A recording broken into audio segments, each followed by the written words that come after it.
हमारे नेता एडवोकेट भाई चंद्रशेखर गरीबों की लड़ाई सड़क पर लड़ते हैं, संघर्ष करते हैं उनके लिए। उन्हें इस बात के लिए 4 बार जेल भी जाना पड़ा, लाठियाँ भी खानी पड़ी, गोलियाँ भी खानी पड़ी, लेकिन इसके बावजूद एडवोकेट भाई चंद्रशेखर आज़ाद गरीब कमजोरों की लड़ाई आज भी लड़। भीम आर्मी के चीफ और आज़ाद समाज पार्टी कांशीराम के राष्ट्रीय अध्यक्ष आदरणीय भाई एडवोकेट चंद्रशेखर आज़ाद जी के संघर्ष से पूरे देश के अंदर जो बहुजन समाज है, जो कमज़ोर वर्ग है, जो मानवता और इंसानियत में विश्वास करने वाले देश के लोग हैं, वो बहुत ही उम्मीद लेके बैठे हैं कि भाई चंद्रशेखर की जो पार्टी है आज़ाद समाज पार्टी, इस पार्टी से जो लोग लड़ रहे हैं पूरे उत्तर प्रदेश और पूरे देश के अंदर, उन्हें सफलता मिलनी चाहिए। तो इसी कड़ी में ये उत्तर प्रदेश की 9 सीटों पर ये मीरापुर विधानसभा मुजफ्फरनगर जनपद की है। यहाँ भी हमारे प्रत्याशी जाहिद हुसैन जी ज़ोर शोर से लड़ रहे हैं और हमारे सभी पार्टी के जो पदाधिकारी हैं, कार्यकर्ता हैं, दिन रात मेहनत करके हम लोग इस चुनाव में जीतने की ओर लगातार बढ़ते हुए नज़र आ रहे हैं। किन मुद्दों पर नजर है? अगर मुद्दा अब युवाओं को नौकरियां मिलें, अशिक्षित लोगों को शिक्षा मिले, जो सरकार के अस्पताल हैं ब्लॉक स्तर पे, ग्राम पंचायत स्तर पे या जिला स्तर पे, उनमें अच्छी व्यवस्था हो, जो भी बीमार लोग जाएं उन्हें सुविधाएं मिलें, इलाज मिले, दवाइयां मिलें, नर्स मिले, डॉक्टर मिले, हर प्रकार की सुविधा मिले।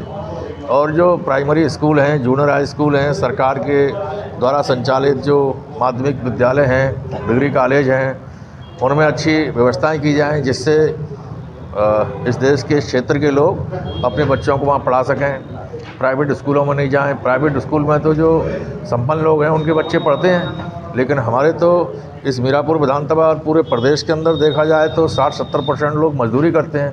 अब मजदूर अपने बच्चों को प्राइवेट स्कूल में 10-12-15 हज़ार रुपया महीना खर्च करके नहीं पढ़ा सकते हैं। और प्रत्येक व्यक्ति की जो विकास की प्रथम सीढ़ी है वो शिक्षा है।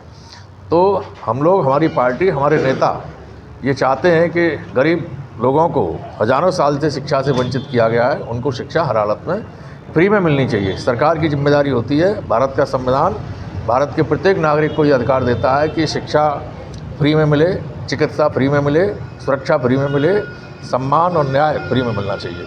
लेकिन ये सारी चीज़ें इस देश के अंदर, इस प्रदेश के अंदर कांग्रेस की सरकारें रहीं, भाजपा की अब है, बीच में जनता पार्टी, जनता दल और समाजवादी पार्टी की सरकार रही। किसी भी सरकार ने इन मुद्दों पर कोई कार्य नहीं किया। तो हमारी पार्टी के राष्ट्रीय अध्यक्ष एडवोकेट भाई चंद्रशेखर आज़ाद जी ने समय समय पर, अभी हालांकि उनको 20 दिन का समय मिला पार्लियामेंट के अंदर, लेकिन उन 20 दिन के समय में उन्होंने इन सभी बिंदुओं पर जोरदारी से अपनी बात को रखा है। हमारी ये उम्मीद है कि हमारे राष्ट्रीय नेता के संघर्ष से प्रत्येक समाज के लोग उम्मीद कर रहे हैं कि ये नेता वास्तव में लोकतांत्रिक व्यवस्था के तहत लड़ने वाला नेता है। ये प्रत्येक जाति और धर्म के लोगों को साथ लेकर चलने वाले नेता हैं। तो हमारी पार्टी के प्रत्याशी जाहिद हुसैन जी को इस क्षेत्र की जनता अपार जन समर्थन दे रही है।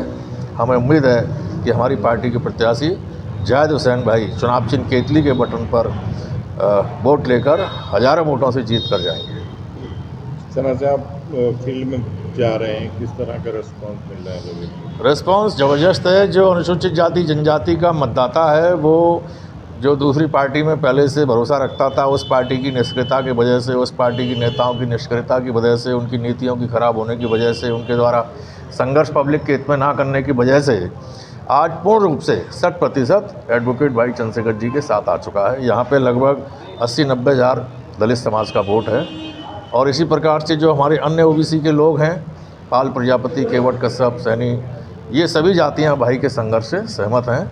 हमें उम्मीद है कि इन जातियों का भी वोट हमको मिलेगा। अच्छा, जिस तरह से रालोद ने, भाजपा ने जो उम्मीदवार उठाने, मिथिलेश पाल को उम्मीदवार बनाया, तो उससे मिथिलेश पाल का पहले भी वो विधायक रहे और अब भी, और उनके जीवन संघर्ष में कोई भी ऐसा उदाहरण नहीं है कि किसी कमज़ोर व्यक्ति के घर पर जाके उन्होंने कंधे से कंधा मिला के उसका साथ दिया हो, उसके लिए लड़ाई लड़ी हो, संघर्ष किया हो, धरना दिया हो, प्रदर्शन किया हो, कभी वो लाठियाँ खाई हो, जेल गई हो। उनका जीवन संघर्ष ऐसा नहीं बताता है। वो तो जो पार्टी की लहर है हवा में, उसमें वो पहले विधायक बन गई। अब इस प्रकार की कोई लहर नहीं है, क्योंकि अब भाई चंद्रशेखर आज़ाद के संघर्ष से अब दूसरी पार्टियों के नेता भयभीत हैं, परेशान हैं कि कैसे इसका मुकाबला किया जाए। हमारे नेता एडवोकेट भाई चंद्रशेखर गरीबों की लड़ाई सड़क पर लड़ते हैं, संघर्ष करते हैं उनके लिए। उन्हें इस बात के लिए 4 बार जेल भी जाना पड़ा, लाठियाँ भी खानी पड़ी, गोलियाँ भी खानी पड़ी, लेकिन इसके बावजूद एडवोकेट भाई चंद्रशेखर आज़ाद गरीब कमज़ोरों की लड़ाई आज भी लड़ रहे हैं।